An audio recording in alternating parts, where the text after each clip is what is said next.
Welcome to another episode of Growth Hacker TV. I'm Bronson Taylor, and today I have Ryan Graves with us. Ryan, thank you so much for coming on the program. Yeah, good to chat with you. Absolutely. Now, Ryan, you are the head of operations and the board director at Uber, which is probably one of the most watched and most celebrated startups in San Francisco right now. Is that right? The role is right. Whether or not we're celebrated, I don't know. Maybe so. There seems to be a lot of interest in the press, but just grinding. Yeah, no, that's good. So tell our audience, since all of us are not blessed enough to be in a city with Uber, tell us what is Uber in case they're watching from some other places. Yeah, so Uber is a tech company. We have a platform that enables an on-demand car service experience, and so you hit a button on your iPhone or Android or BlackBerry or mobile web or whatever platform you have, and we connect you with really quality, convenient, kind of classy ride in only a few minutes. And then you take your trip, get from point A to point B, and at the end it's billed to a credit card. You never have to worry about any kind of payment or negotiation or tip or anything. It's very seamless, and it follows our motto, which is everyone's private driver. And so you have that kind of private driver experience. Yeah, and what year did you guys launch Uber? So we did our first ride in 2010, in June. All right, and so since June of 2010, how much have you guys grown? Maybe in terms of drivers, riders, employees, how many cities you're in? Give us some of the stats so we have an idea how big you are. For sure. We're pretty tight-lipped about revenue in these things, but we actually operate in 33 cities around the world. We're doing that with about 250 people, and so yeah, you can hit a button and get Uber around the clock at this point. So we have about 20 cities in the U.S. We have about 10 cities in Europe. We have a few cities in kind of Asia Pacific. Mm-hmm. That's great. How do you guys acquire most of your users? People come to Growth Hacker TV trying to learn how to acquire users. Where do your alls come from? Is it just word of mouth because it's such a special kind of service, or is it something more than that? It's a lot of word of mouth. I mean, we try to put our, the guidelines or the guide I try to give to the teams who are doing marketing is, we want to just create conversations about Uber. So it's not just product and let's hope people sign up. There's a lot of intentional behavior around how we create opportunities for people to learn about Uber. We do a lot of partnerships with events, both high-end and small, right? So we think a birthday party is an event, just like a 2,000-person charity gala in New York City would be. All of these things have a value, and Uber's a very easy thing to share. It's like you don't know someone at a party, and there's two things you talk about. It's the weather and how you got there. And so we think that we can be a part of those conversations just by delivering an amazing service and then really encouraging discussions. And so we have a share feature where you can invite a friend, you give them $10 off their first ride, and if they sign up and ride, you receive $10 for your next ride. So we encourage that virality. Lots of really interesting event partnerships and incorporations, and then we are doing some testing on marketing, but that budget is so small at this point relative to what we're kind of how we're growing and where else we spend time that it's almost not worth discussing. But there are some interesting channels out there that are developing for mobile. Yeah. And now, you being the head of operations there, I'm sure that whenever you guys go to launch in a new city, that falls squarely within your jurisdiction, like how to get it up and going operationally, how to get it off the ground. So walk me through that process, what you can, because you go into a new city, you have no drivers, you have no riders, you have no brand name maybe if they haven't heard about you. What do you do to get that? How do you get the flywheel going? How do you start that kind of, because it's almost like you're launching a startup in every new city again. Exactly. And so we've become launch experts, and we have a team that's focused on it. We have about 13 people on that team now that is in charge of nothing else but getting Uber everywhere in the world. And you're right, we launch with no brand, and that's one of the largest challenges. We launch in a market with no drivers, no supply, oftentimes no concept of what this kind of on-demand transportation thing could be. Sometimes, though, there is the concept, and we have a competitor who's frankly cloned us in some capacity that we're saying, all right, we did this first. We know you brought the idea to the market, but we're going to show you why we do it better. So whatever the situation may be, we have somebody who's focused, and we have a saying internally that we celebrate cities, and that really means respect the differences city to city, and ensure that we are delivering a solution that feels very local, and that the local folks, the residents of the city, understand why this solution is good for them. It's not a San Francisco product plugged into New York. That would never fly. We had to understand the dynamics of New York City. We had to understand the dynamics of Paris. We had to understand the dynamics of Sydney or Singapore, and say, look, this is how it works. This is why people use limousine services, private drivers, taxis, and understand what problem we're solving. And that's very different city to city. And then the brand is very different city to city. So, in Chicago, you might see, a very kind of party vibe, right? You're seeing tank tops in our marketing, like neon tank tops, and a lot of happy hour stuff, where the vibe in DC is just very different. It's a little bit more, buttoned up, and the people kind of want a different tone of voice from that brand. And so we try to tweak that brand, obviously with an Uber consistency around the world, but there is some localization that happens that's pretty core to why we grow and why we become part of communities. Yeah. Did you learn that the hard way? Did you try to go into a city early on and bring San Francisco with you and get backlash, or is it just something you kind of brought to the table knowing that was the right way to go about it? I think it was just a little bit of intuition, saying, look, like, this is more authentic, and we're a team from early on that kind of understand some of the changes that are happening on the internet, and the kind of a lot of social media experts today. But the reality is, everyone's an expert. You just have to be authentic, and you have to be, bring personality. And so we decided that we just want to be very local, and we're going to need to be operationally, because in order to deliver the quality of experience that we're used to today, or that people are used to from Uber today, you actually do need people on the ground. You can't call up a number of limo companies from 3,000 miles away and try to explain the service and just mail them a phone and have it work. That's not how it works. Like, you actually need to show them the service, why there's value for their business, and then over time you get that tipping point, and they start telling their friends, and there's a virality on the supply side too. But you've got to start somewhere, and we kind of realized that being local is going to be important, both from a brand perspective and operationally. Yeah, given that you've launched in so many places and had to do it over and over and over, now there's a tipping point. Does that help you not get bummed out for that first little stretch when things aren't awesome? Does that kind of give you the wherewithal to know that, there's always a tipping point, we just got to keep going? Yeah, I think, my job at this point is to be the eternal optimist, because I think we can get over all of those humps.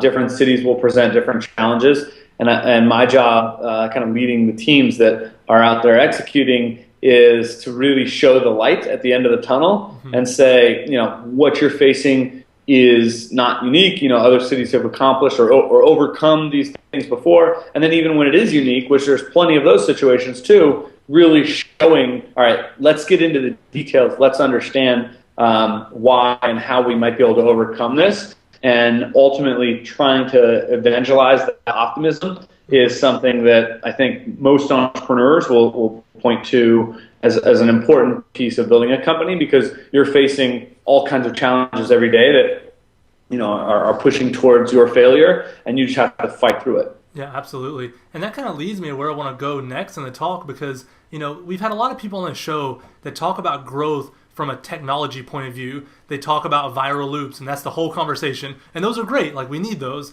We talk about how to do ad buys. We talk about the nitty-gritty tech details. But I like you on the show because you bring kind of a philosophy of growth that's more of a higher level. This is what needs to be in place for those viral loops to even matter, for this ad to even matter. One of the things you talk about a lot is hustle. So you mentioned already, you're the eternal optimist. You kind of hustle through all these different situations. How much has hustle been important to your personal kind of growth as an entrepreneur? It's been a lot. I mean, I think, I'm not going to be the smartest guy in the room. I think Will Smith, funny enough, quoting Will Smith, he had a quote, and I'm going to butcher it, but it's essentially, he's like, I'm not the best looking guy in the room. I'm not the smartest guy in the room, if you put me on a treadmill, I will beat any. I don't know what the cursing policy is here, but he's like, put me on a treadmill next to anybody, and I'm going to outrun anybody. And he's like, I will work harder than you every single time. And I like that mentality because, you know, I'm not the smartest guy in the room. There's a lot of freaking smart people in the tech world, and that's awesome. We need those people, and you know, I think I can just work really hard, and obviously you have to back that up with working smart and a sound strategy. But if you're running in the right direction, ultimately the person who runs the longest and hardest will get there. And you know, it's pretty hard to beat someone that never stops. And so that's kind of the approach that I take, and that I try to kind of instill within Uber as much as possible. Yeah, I love that mentality. And as a quick side note, because it's such an interesting story, tell me about Foursquare. You wanted a job at Foursquare. What did you do to get involved there?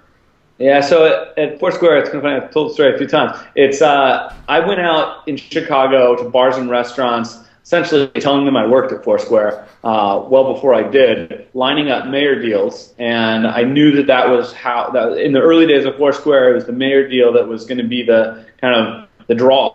And so I lined up about 40 deals in Chicago. Then I had 3 or 4 different people, friends and investors of Dennis, introduced me to Dennis, the founder at Foursquare, on the same day. And he basically could not ignore that. We had a chat, and I said, look, this is what I've done in Chicago. He said, that's awesome. I appreciate the hustle. You know, why don't you fly out to New York, and we can chat about what that would look like. So I did, and I did an internship, essentially, with Foursquare for about 2.5, almost 3 months. And I was working with Tristan Walker, kind of doing a mix of, you know, biz dev community, because I was getting other kind of evangelist type folks basically going out and doing the same thing, line up mayor deals in your city, and you know, cities from San Francisco to Minneapolis to Dublin, Ireland. So we were just doing that as broadly as we could, and it was a really good learning experience for me. And I was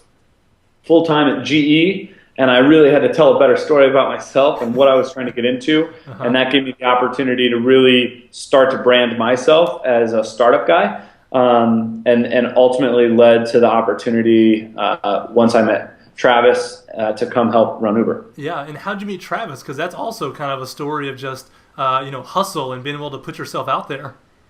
Yeah, I figured, you know, there's no better person to follow to find an opportunity in a startup than an investor. They see a lot. It's their job to see as many companies as possible. So I followed a ton of investors, and I lined up tons of conversations with guys like Chris Dixon and Bijan and Boston and you know, just a bunch of guys. And actually Travis tweeted about the opportunity, and I said, you know, I could be your guy. He said, looking for a biz dev product badass, big equity, big peeps, any tips? And I said, you know, here's a tip and my email address. And he's like, he just emailed me and said, you know, something like, bold response, what's your story? And we ended up chatting, and it worked out. Yeah, that's awesome. That's such a good story. You know, one of the things I've heard you say before as well is that, you know, kind of at a high level, if you want to build something that's going to grow, then solve a real problem. And you guys felt like Uber was really solving a real problem, not a solution in search of a problem. What did you guys find out that made you really know that, okay, Uber's solving something real here? I know you've given some stats before about some of the unfulfilled cab rides. Yeah, San Francisco was just in a dire state, you know, 2009 and before, right? It was a city where you literally couldn't get around taxis. I mean, the stat that I think you're talking about, I've thrown out there a few times, is on a Friday or Saturday night, 72% of all taxi calls or requests into the dispatcher went completely unanswered. So they might tell you, oh, we'll be there in 5, we'll be there in 20, and then just no show. Oh, wow. And so going out in San Francisco was in a really rough spot, right? It's got a decent public transport system with the buses and the Muni, but it doesn't go everywhere because of the hills. And you can't really walk a lot of places, again, because of the hills. And so you kind of need a good vehicle transportation service. And it became the perfect storm of a city to launch in, because you have, you know, this terrible problem that you need to solve. You have a lot of wealth, And then a lot of that wealth is in the tech world that absolutely loves any new gadget. So what a place to launch something that solves a problem that's a bit more higher end where we started, and it worked out pretty well. Yeah. Do you think enough startups go after real problems? I mean, what's your take on that? Are you optimistic about the things people are trying to solve, or do you think everyone's just going after the low-hanging fruit? Yeah, I mean, I think, look, there's a lot of value in being the idea guy. It's hard to come up with an idea that actually has a model behind it that actually solves the problem, and then being able to design and deliver the solution to actually wedge between those two. And I think the brilliance in Uber, even from the get-go, it was two things. It was a map and a green button. It was really simple from a product perspective. But the overall, how that fed the overall solution of Uber was pretty creative and something pretty special. Yeah. It was very simple and it solved a tough problem, like I said. So I think that whether or not there's enough companies, probably not. It seems like there's a lot of companies out there that I just don't understand. That's fine. I really like the fact that I'm in a business that's very real world. I think being an entrepreneur in the tech space is probably the most interesting space in the world. Maybe finance is pretty interesting too, but I think that tech is probably where the smartest entrepreneurs are. And because of that, that's why I find it interesting. But I'm happy that there's a physical, real world component to the business that I ended up in, just because I think that finding that cross is where the value of technology is most felt.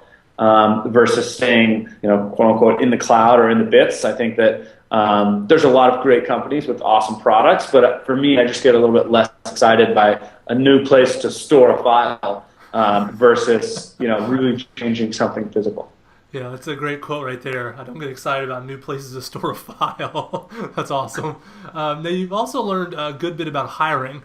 And, hiring, we think, okay, that's management advice. That's not exciting. That's not, growth hacker TV stuff. But here's the thing. You found out some really key things about how hiring the wrong people really hurt growth in a couple cities. Tell us about what you figured out there. Yeah, I think, what I have had the opportunity to see, and I feel pretty lucky about that, is like some really intense scale. We have a model that really works. It's a healthy business, and we want to bring it literally around the world. And so now I get to work with really smart people to do that. And part of that process is building teams. Arguably, the most important part of that process is building the right teams. And so, we've done a lot of thinking around the philosophy of how we will build the team quickly without losing control of it and without ever lowering the quality bar. So we take the approach that we really want to see someone do an activity or an exercise that's very similar to the job they would do in the hiring process. And so I guess apply it to Uber if you want to see that process intimately. But for the sake of the conversation here, it's very exercise-based versus theoretical behavioral conversation. It's more just like, okay, prove it. Here's an exercise and dig in. And then we will have conversations that would be similar to ones we would have on the job. How do you solve this problem? And we should be able to feel within a very short period of time or an efficient use of time whether or not that person can cut it in this environment. Yeah, and tell me if I'm wrong, but you actually put out a couple graphs where it showed the growth of a couple cities, and then you kind of circle on the graph the moment you got rid of the person that wasn't working, and then the graph just spikes up and to the right. I mean, it looks fake almost. It looks like it's not real. Is that right? I created the graph in PowerPoint. It's not backed up by data. The one you're talking about, I used on a talk last year. But the reality is there are two markets specifically, and now since I've seen others where the business starts to flatline a little bit, and bringing in the right person, it can literally change it almost overnight. So when you have someone with the right mentality towards building the business, and you have somebody who is very, very focused on they're humble about what they don't know, but they're confident about kind of how Uber's done it in the past, and they're able to run full speed at that and focus on executing, things happen, and getting the right person can change the game overnight. That's been seen over and over. Yeah, that's great advice. You also have some interesting views on endurance. In startup circles, endurance is just how much can you get done in any given day. They don't really talk about endurance, the long haul. You have a quote that I love, which is "Sleep is cool." Explain that to us. Yeah, I mean, I think, before I used to be in a world where I could get away with 5 hours of sleep, and I thought that was awesome because I had, an extra 3 or 4 hours in a day, or 2 or 3 hours in a day, whatever it might be. And at this point, like, I sleep a good 7 hours almost every night. I travel almost 50% of my time right now, and there's three weapons to fighting jet lag. I think it's exercise, sleep, and alcohol, and you have to use them all wisely. Yeah. But I think that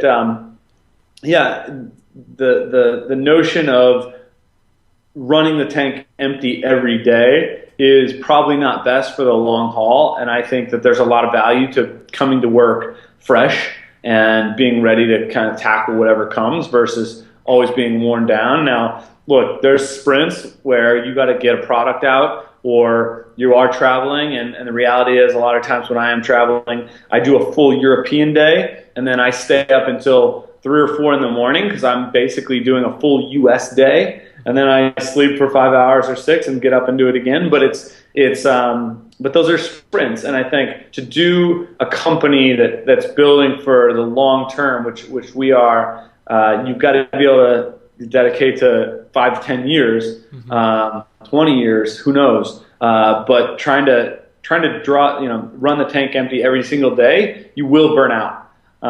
So I think you got to have something that kind of refreshes you. Keeping hobbies is good. Losing everything but work is not the best. I surfed this morning, and getting in the ocean before I come to work is a game changer. Like, my approach to the whole day is different. Yeah, that's great advice. I'm a believer in those things. Yeah, that's great. One of the other things about kind of the growth of Uber is that as much as it's grown, it feels so human. Just little touches that happen here and there. Is that just accident, or is that by design that those little bits of humanity kind of make its way into, the rides, the product, the people, all those things? Yeah, I mean, I think there's there's many pieces to that. Two that are interesting are goes back to the people we hire, and literally on day one, what we call Uberversity, when someone comes in and is kind of integrated into the team within their first week or so. I talk about that. Be human, and I think it's important to approach business like a business is a collection of people working towards something to deliver a service for other people. And Uber have an interesting marketplace dynamic where we're just connecting two people. And so the driver is a client just like the rider is for us. And if we treat those guys well, they're going to make great money and their lives are going to be changed. And the same way that a rider's life is going to be changed, literally using Uber as I've heard stories of people using Uber like a panic button, right? They're in a neighborhood they don't like, or they had to get to the hospital because they broke their ankle, or whatever it might be. It's just connecting two people, and I think there's the human element that I think makes it really, really motivating, the impact that we can have. But then also from a brand perspective, it's let's do stuff that's fun to talk about, and let's pour ourselves as a team out into the product and the brand. And it's fortunately we've been able to do that and figure out a system that's able to repeat that city by city. We started with early in San Francisco, and the earliest thing, like the tone of the voice on Twitter, don't apologize for a mistake, just say sorry, right? I think I don't know, where did I read that? That was some business book at some point, but it's like corporations say we apologize and people say I'm sorry, and that fair distinction is just it's a world of difference. You're right. And so there's a number of examples there that we just try to be people and say sorry when we make a mistake, and work pretty hard to not let it happen again, of course. But that's it's an important piece of building a brand, I think. Yeah, and there's a couple little touches that you guys have done. special moments that really make Uber memorable. I'll just list off a few here. On one year, you gave a red rose to all the women who took an Uber cab. Is that right? Yeah. We've done that almost every Valentine's Day, and it's a operational nightmare, but it's really fun to see the impact on social media and with riders, and those things stick around. Yeah, and you mentioned social media. I mean, that's the thing people don't get is by being human, people want to talk about you. They're going to go to Twitter and speak about the moment, the thing that happened, whatever that is. Another time you guys did an Ubercade, kind of like a motorcade, but it was like for normal people, but they got treated like the president. Is that right? Exactly. It was a President's Day promo. So we take these holidays and we try to find a relevant way to make what we're doing very interesting. And there's been a ton of examples of this. We decided to use the platform, back when we were only 8 or 9 cities, and we did on-demand ice cream. And so you could hit a button, and instead of seeing just a town car or a taxi or an SUV, you literally saw an ice cream truck, and 4 or 5 minutes away you hit a button and you got your Haagen-Dazs or whatever. And it went nuts. I mean, the press coverage for that was enormous. Everything from Zaggett's food blog all the way to the USA Today was like Uber delivers ice cream, and we really didn't expect the coverage that we saw. But it's just another way that's like, that would be fun. That would be, I would want to tell my friends about that. Let's make sure we get ice cream via Uber today. And that was the outcome. So now, since you're the head of operations, I can ask you this. Have you ever considered keeping that around? It sounds like such a great thing. Maybe we'll consider it. Right now, I think, back to startup advice, I think staying focused is pretty important also. There you go. So there's a million things that we could do. Saying no to the vast majority of them has given us the opportunity to stay focused on, on-demand kind of transportation experiences and being best at that. Yeah, no, that's good. Don't listen to me. Don't do ice cream. But if you ever do decide to, that'd be cool. Now, also, one of the things you talk about is how important celebrations are while you're growing. And, a lot of people, they think about companies, their own company, maybe they look at Uber, and they think, okay, when we launch in 10 cities, that's when we pop the champagne and celebrate. But you're actually in favor of, celebrating smaller wins, much smaller wins. Tell us about some of the early celebrations at Uber and what kind of thresholds you guys crossed to make those happen. Yeah, I mean, I think, you look at one of the first weekends that we had launched, and we started seeing names of riders that we didn't know. Like, that's huge, right? You didn't do anything, and there's more people on your service paying for the experience that's a huge win. Like, there's 4 concurrent rides going on. We didn't know the technology could, withstand one, popping bottles. Why not? And I think that you get in an attitude of celebrating victories, and the team feels like, winners, and they're delivering wins over and over, and that gets in the attitude, that gets in the vibe around the office, and that's what kind of propagates this optimism that then breeds solutions to get over harder challenges down the road. So I think encouraging people to stay pumped about what they're doing, even when the wins are small, will actually feed into helping you overcome and achieve much larger wins down the road. Yeah. If you're always pushing out the goal and saying, we're not there yet, we're not there yet, we're not there yet, there are strategies that doing that can actually motivate. But there's also, an argument for somebody who's really, just discouraged because they're never feeling like they achieved. And, the other side of that coin, to be very fair, is you've got to stay hungry. Because if you felt like you made it already, then you're definitely not going to be hustling, and you're definitely not going to feel like your back's up against the wall. And I think there's a lot of value in feeling super hungry about you've got to beat the other guys and staying gnarly competitive. There's just a lot of value there too. So there's 2 sides to both coins, but I definitely believe in making sure people feel like the work they're doing day in and day out is leading to wins. Versus just always the blocking and tackling and feeling like nothing has ever been achieved. Yeah, so celebrate but stay hungry. Now, Uber is also unique in that like you said before, it utilizes real infrastructure. There's real cars, there's real drivers, there's real roads. You're not just dealing with bits and bytes and software and those kind of things. You're not just making new places to store files again. There's people watching this that they're also trying to build a startup that has to deal in the real world more than just the software world. What are some of the unique growth challenges, that you've had experience kind of going and being in the real world, and what have you guys done to overcome those? Do you have anything that comes to mind when you think about that? Yeah, I mean, there's a million things that being physical changes, right? You're traveling nonstop. We're a distributed team, and so you don't get the opportunity to just sit right down shoulder to shoulder with somebody. Frankly, you get used to services like this where you're talking over Skype. And at this point, of course I travel and I think there is face-to-face value, but I also am very adamant about not pushing any kind of decisions or discussion off until we see you in person. No, that will slow down execution like crazy. Just jump on Skype, have the conversation, hash it out, keep good notes on like a Google Doc or whatever, but you can get anything done virtually. And if you believe that you can't, your business and your operation will slow down. And so I think, again, there is value to having FaceTime and fostering those relationships. But once those relationships have kicked off, you should be able to accomplish anything over this kind of communication that you would in person. That's a huge challenge, and I'm constantly kind of driving the importance of using this kind of technology to keep things moving forward. What else is physical?